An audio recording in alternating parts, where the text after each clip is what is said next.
Hi. The first thing I want to do today is give shout outs. Well, my first shout out is to Blue Forge. They're the ones who do the filming for me and this show. And they do a lot of host of different things. They do books, they do film, they do comic books, video games, and they do a number of things. So if you're interested, look up Blue Forge and see the type of things that they have to offer, and maybe you can find something to do there as well. Well, my second shout out is to the women's soccer team. Way to go, USA. For the fourth time, you have rocked it. And I believe that this is the year of the women. Trust and believe me, we are coming out full force and we are unstoppable. So keep up doing what you're doing. I'm looking for that fifth win from y'all now. And also, the teamwork that y'all have is remarkable. And every girl out there is watching y'all and knowing that you are doing it and you're rocking it, and we see you. And I just want to give you a shout out and saying we see you and we know you're working hard, and thank you for the win. So my third shout out today is to a 15-year-old from New York. She is rocking it with the world. She went to Wimbledon. She played tennis with her idol, and she has been doing it ever since. Since 7 years old, she's been knocking the balls out of the park.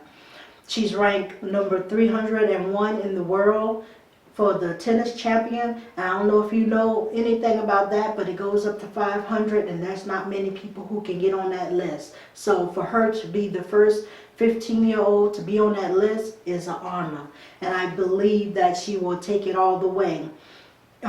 With her beating her idol, she said when she was 7 years old, watching Venus play, she said she wanted to be just like her, and one day she wanted to play against her, and so she finally did. In 2019, she got her dream and her wish, and that is what she did. And not only did she play against her, but she beat her too in her own game.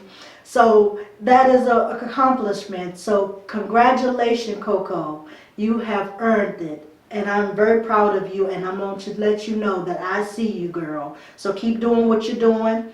You will be doing it for many more years, I know, because this is your passion. And the next thing I know, you'll be playing against your other idol, Serena. So keep going. You got it. All righty. So that's it for all the shout-outs that I have. So this topic that I'm going to talk about today is called healing yourself.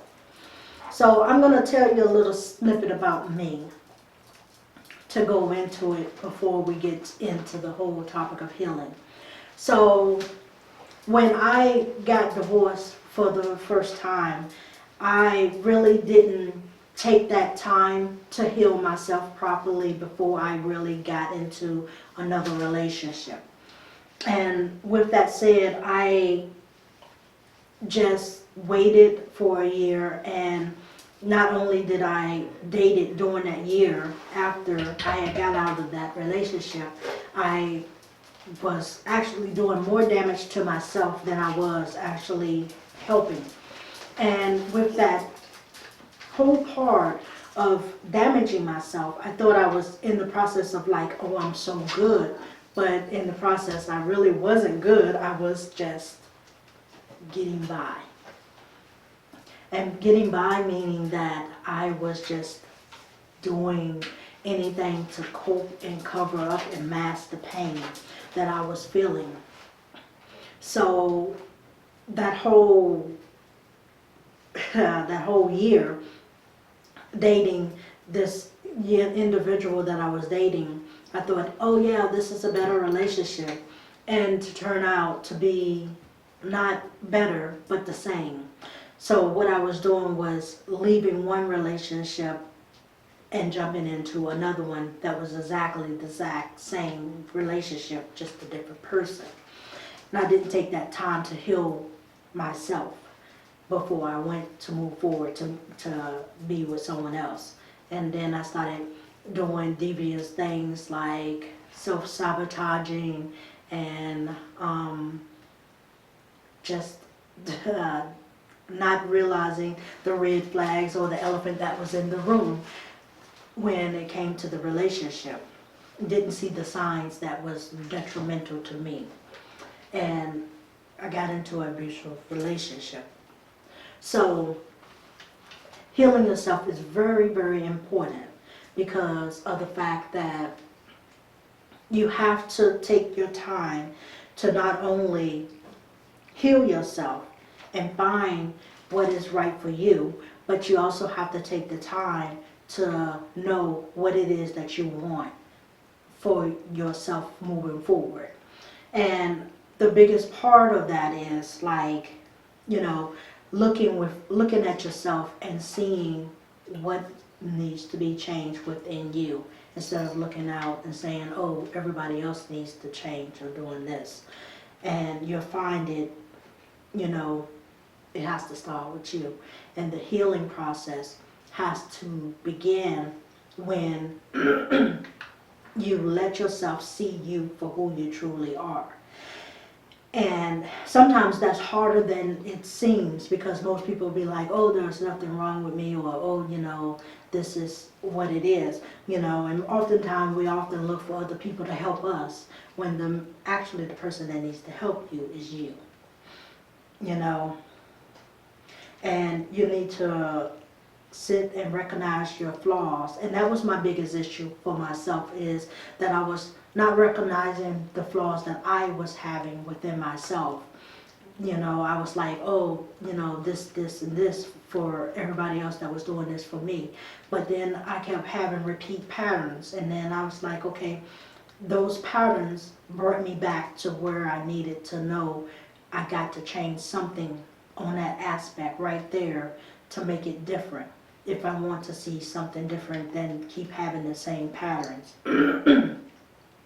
And after I saw the patterns, then I had to make the changes within myself to make sure that those repeat patterns don't come back up again. So we often look for somebody else to change the outcome when we need to change it for ourselves. And realizing that is a hard pill to swallow because majority of the time, you know, we don't really see that. You know, we always see what is somebody else is doing to us and not actually seeing what we're doing to ourselves in allowing that to happen. At some point, you got to step away and take a look at what's really happening inside and be more aware of the things. And sometimes, you know, when I was in that situation, I was like, man, you know, I couldn't see. But then I was like, I'm allowing this to happen. This is what I am allowing to keep going on. So with that instance, you know, I'm allowing it, and there's no way that I can stop it because, you know, sometimes we get in the mindset of this is a normal routine or this is a normal practice. But trying to heal yourself from a normal practice is hard because especially when you've gotten so used to this being your new normal. So now you have to find a new normal, and that is hard because you can't really see the difference or know the difference, or you think like, oh, this feels unfamiliar, this feels wrong, you know, because I've been doing it this way for so long. But, you know, sometimes when you do something for so long and it's wrong, you think you can't get out of that cycle. But you can, because, you know, once you move over and get into the right mindset and heal your mind, you know, heal yourself from the inside out, you will start seeing that, you know, things are a little different, you know, you're more happy, you'll find that you'll be going different places, doing different things, and the people that you thought that was your friend, you know, might not be your friends. They was only there for the moment to to just be there. You know, people often get comfortable, and I'm going to tell you this from experience. People often get comfortable with people who are broken, because people who are broken, they could say, oh yeah, you know, I need this, and they get the attention because they're with someone who's broken, and they like, oh yeah, I'm praying for you, or yeah, you know, I can help you and I can do that. But what happens when that person that is broken gets healed? And you know, you're sitting there, you're like, oh man, I'm pissed off now. Now you're ready to move on and go to something different and someone different, because you're so used to having that broken person to complain about, to be there, to do this, to do that. But nobody realized that once you heal yourself, you won't need all that negative attention. You know, that limelight that you was looking for, or that attention that you was getting because you was with the broken person, you won't need that. You will find a new way. And once you heal yourself and you know you're healed, you will find new ways to find that attention without going back to the negativity. It'll be positive. It'll be something that is joyous, something that makes you happy, something that is wonderful, versus something that's, you know, always making you upset, something that's always getting on your nerves, or something that you always got to complain about. Because once you start healing from within, you will see what you want, you'll know what you need, you know where to go, and the things that you can believe in, you know. Thanks for watching. Hit the subscribe button so you'll never miss an episode, and comment below and tell me something about yourself, because I am Dax and you are you.